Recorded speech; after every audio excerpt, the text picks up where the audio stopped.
été réalisée par une équipe franco-sénégalaise. Elle a profondément marqué ce plongeur. Il y avait des gens qui tapaient dans la coque, qui étaient encore en vie.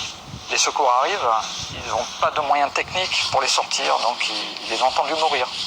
Et je me suis retrouvé dans cette partie, là où il y a beaucoup d'ossements. Quelques centaines ont été retrouvés, des corps qui ont été amenés par les courants sur les plages. Mais on est loin d'avoir retrouvé tout le monde. Le Jola a été filmé quelques heures avant son naufrage. Le navire est bondé. Il accueille 4 fois plus de passagers qu'autorisé et tangue dangereusement. Parti de Casamance, il doit rejoindre Dakar dans la nuit.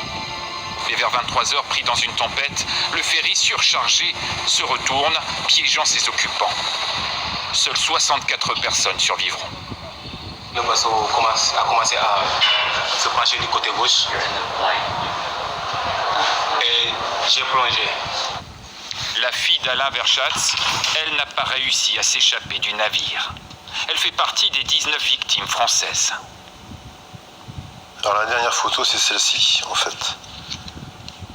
C'est comme ça qu'elle est pratiquement partie, à ses 20 ans.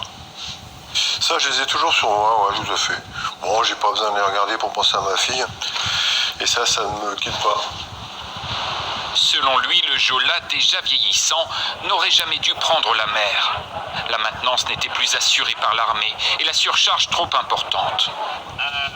La justice sénégalaise classera l'affaire au bout d'1 an, rejetant toute la responsabilité sur le commandant de bord, mort durant le naufrage.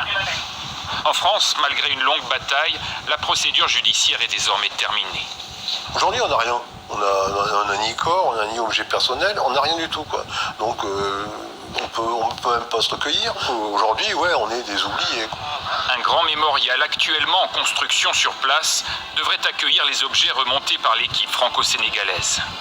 La question délicate des ossements présents dans l'épave, elle, reste toujours sans réponse 20 ans après le naufrage.